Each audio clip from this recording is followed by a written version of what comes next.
Indians have always been excited about Rishi Sunak.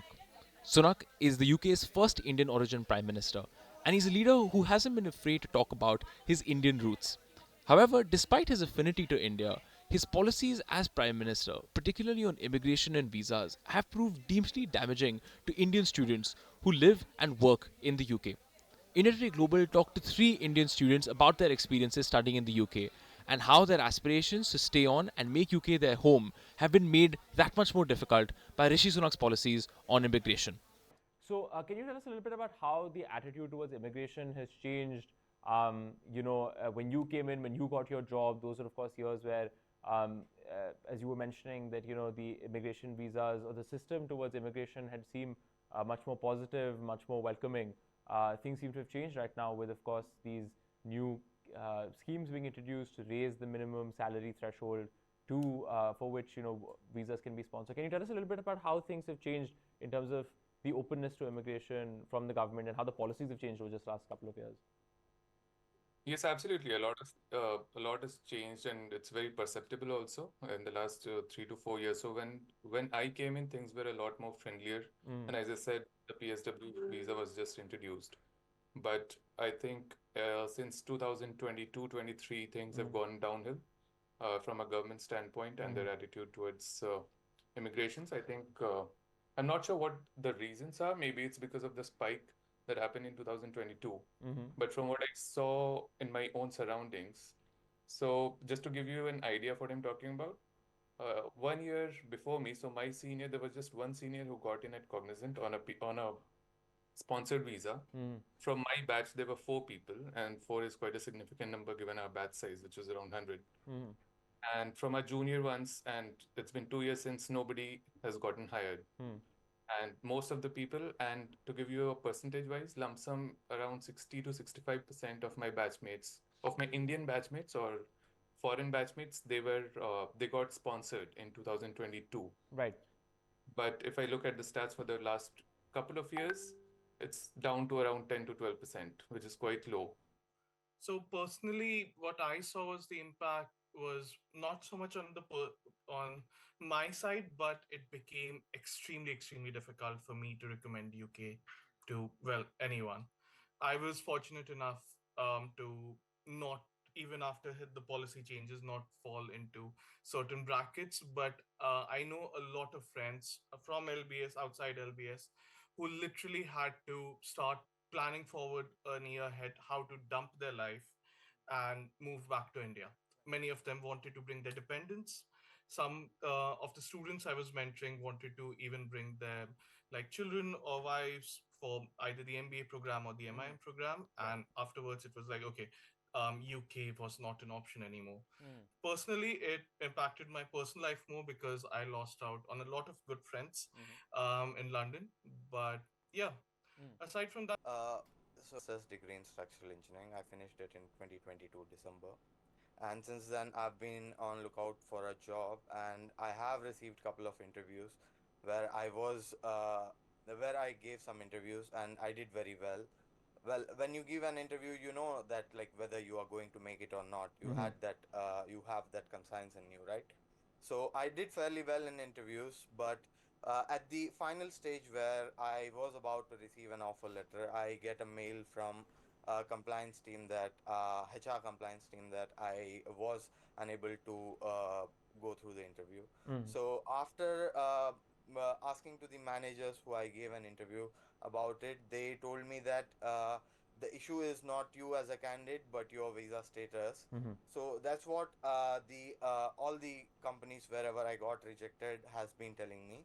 Right. And uh, looking at the current scenario, it's since March of 2024, they had bought a new policy where the minimum salary requirement for to get a tier 2 sponsorship or skilled worker sponsorship is 38,700, which was 26,000 to 800 or 200 something Mm-hmm. around that before, which is around 50% jump at a single time. Mm-hmm. So basically, the graduate roles that we as a student start here pay us anywhere between 26,000 and 30,000 initially, Mm-hmm.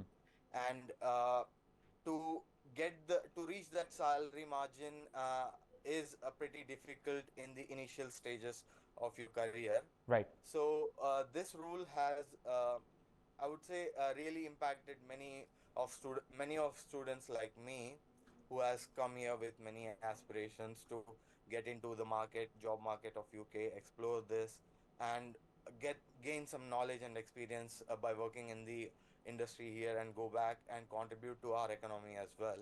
If I could ask you, this question of Rishi Sunak, right? And there's a lot of there was a lot of excitement around him, around his election to the office of Prime Minister, but his government seems to have brought in a lot of these policies. What is your view of Rishi Sunak as a Prime Minister and his attitude towards Indian immigrants?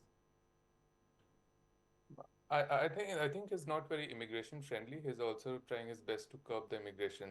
That again, his policies could be driven by what is being demanded by the public in general, because there's a public sentiment here or within the local community or within the Brits that people are actually taking away their jobs because there's a lot of homelessness, and most of those homeless people you see that those are the locals around here. So they do look at us like we have eaten up their jobs, and I think that is driving the agenda of the government, of the Sunak government, to be a little anti-immigrant, and hence all these policies regarding increasing the threshold for skilled worker or not allowing the dependents to come on student visa.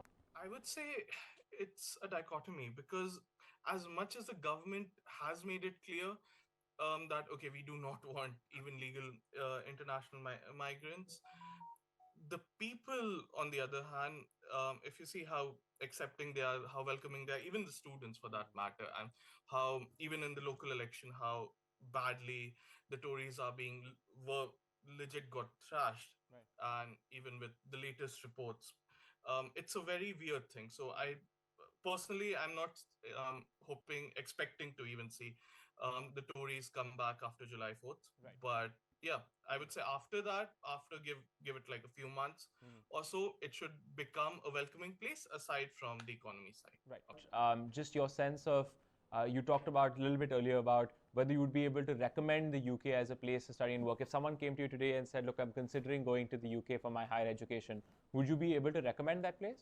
Unfortunately, no. If you would have asked me this 3 years ago, very much yes. But I have firsthand seen the cost of living absolutely go bonkers.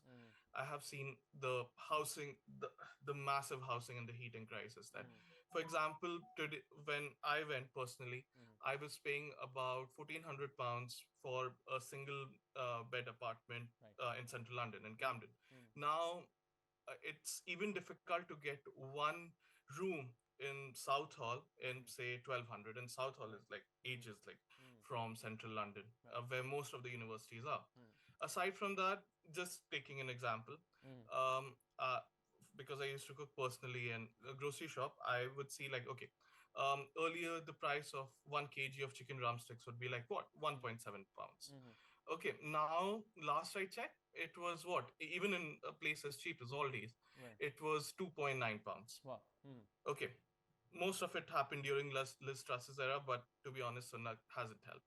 Yeah, had somebody come to me 3 years ago, I would have gone, hell yes, yeah, go for it, because of the living conditions, because of the salary that you used to get. But now I wouldn't recommend it even remotely. Two reasons. One is again the job.